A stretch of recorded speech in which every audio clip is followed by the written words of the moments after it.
kwa macho. Wewe ndio uliona ngumu hapo. Umeona Depu? Nimeona.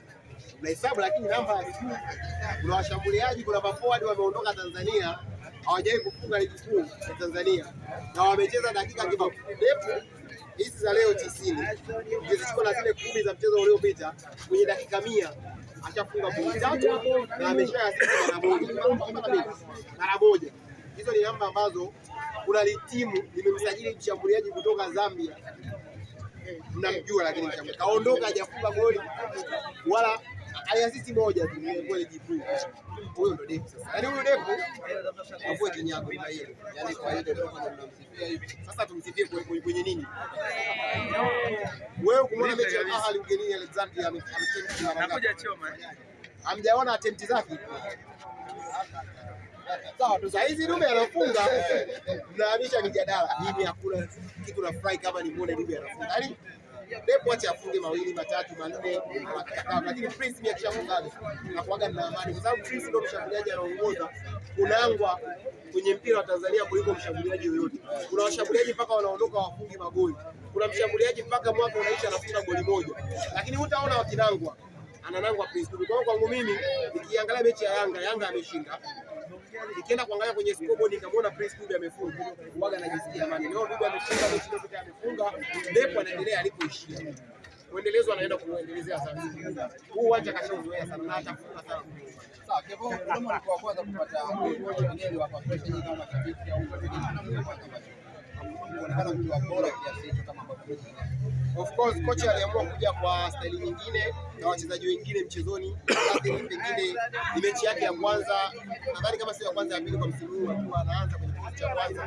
Na maana mchezaji ambaye alikuwa anahitaji momentum kurudi uwanjani, kuja kwa mchezaji kama Baka ametoka kutumikia adhabu ya kufungiwa mechi 5. Kuja kwa mchezaji kama kwenye eneo la katikati alikuwa ameanza na mchezaji huyu kila alikuwa amemwanzisha nje. Alikuwa ameanza na Musa Barakote ambao mara nyingi tunamuona akiwa anaanza kwenye kikosi cha Yanga. Kwa hiyo kocha ni kama alikuwa ameingia kwenye mchezo wa Dodoma akiwa na akili bado za kuanza mchezo mwingine kule Zanzibar.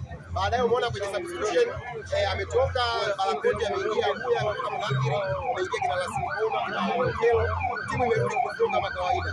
Kama timu ingeanza hivi kama alivyoifanyia substitution kwenye cha pili, ingekuwa tunaongelea zile hamsa ambazo tulikuwa tunaziona baadaye. Lakini kocha pia amefaulu kwenye mpango wake, sababu timu imepata alama, anaenda kujipanga kwenye mchezo unaokuja, mchezo mkubwa. Kwa hiyo Yanga tukianza first 11 ya makali kiasi hicho, kwa sababu wachezaji wengi walikuwa hawako home. Ilianza kwa sababu ya kurevamp kikosi chetu kwa ajili ya michezo mingine inayofuatia, na hakumdisappoint mwalimu. Ukiacha mechi ya Dodoma kipindi cha kwanza, ambapo ilikuwa bado kidogo kwenda kipindi cha kwanza tukiwa tunaongoza, lakini Depu anakuja anafunga mpira wa penalty, tunaenda 1-1. Na niwaambie tu ndugu zangu waandishi wa habari, Yanga tulikuwa tumemiss penalty taker baada ya Stefano Aziz Ki kuondoka.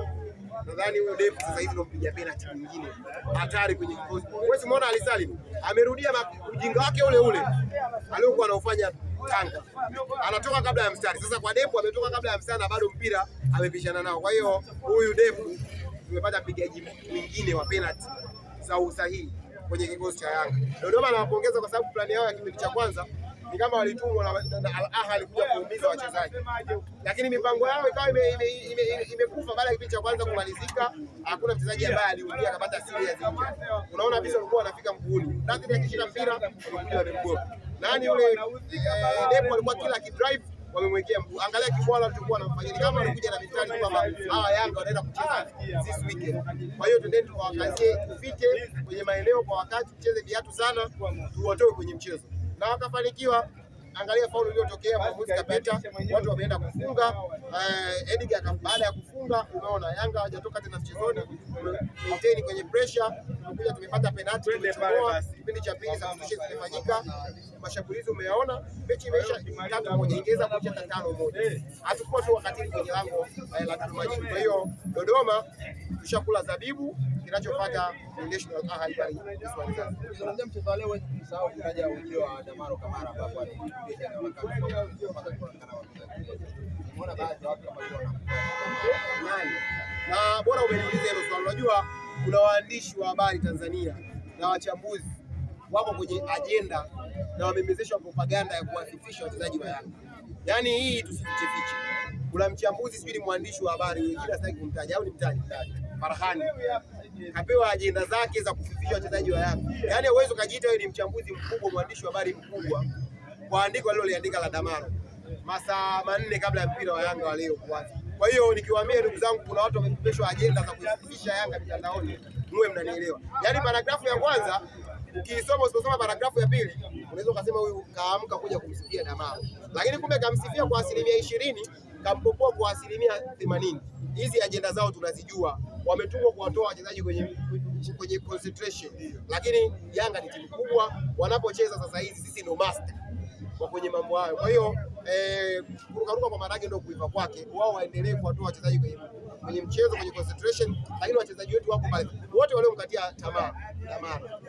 Damaro si bado yuko kwenye kikosi cha Yanga, tutaendelea kumuona. Si amefunga mechi ya kwanza tu amefunga ligi kuu, leo ameingia, mmeona kabisa Dodoma Jiji ile mudi yao ya kufika miguuni wakaiacha, maana walijua kabisa tukifika miguuni uwanjani sasa hizi Yanga wana Damaro, muda wote anafika miguuni. Kwa hiyo hao wanaendelea kumfifisha Damaro kuona mchezo ni tabia yake kucheza rafu. Sasa kwa nini Damaro msimu huu Yanga tumemchukua wanasema anacheza rafu? Msimu jana wote ni mashahidi, ilikuwa mechi ikiisha Kagoma hajapata kadi unazitafuta kwa tochi. Kwa nini Kagoma akicheza anasifiwa sifa ya kiungo kufika kupiga viatu? Leo hii Yanga wakiwa na Damaro mwenye asili hiyo hiyo ya kucheza viatu, inaonekana taikosti timu. Sijui mnanielewa ninapoambia watu wanamezeshwa ajenda. Yaani akifanya Yusuf Kagoma mido ya mpira anafika, Simba walifaulu, ana deserve kuanza kabla sio mchezaji gani wa kimataifa. Lakini akifanya au raia wa Damaro unawauma watu wengi. Pengine kuambia huyu Damaro ni ngosha, wanaamua kumchambua atakapwana. Wachambuzi, waandishi wa habari wanajulikana, ni wachambuzi wa bahasha, ni wachambuzi ambao wanapewa ajenda na sisi hawezi wakatusumbua. Damaro ni kiungo mzuri. Damaro wakati anacheza Singida hakuna timu ambayo ilikuwa itamani kwa naye. Leo hii Yanga tumempata, anatokea mtu huko ameshiba zake kiporo, anakuja kutuambia Damaro sio mchezaji. Hawa ni watu ambao washazoea. Kama Mayele Pistoni alishaitwa mchezaji wa kawaida, watu wakaprinti mpaka na t-shirt wa kawaida. Leo hii ni top score shirikisho, top score klabu bingwa mtetezi wa klabu bingwa, amefika ule National Ahli wademand kumtaka dimshahidi dogo piramidi wamekaza, lakini hapa kwenye ligi yetu tumeshaambiwa ni mchezaji wa kawaida. Yule Clement Mzize wa Arabu alileta mpaka hela, tuliambiwa hana level za kucheza Yanga.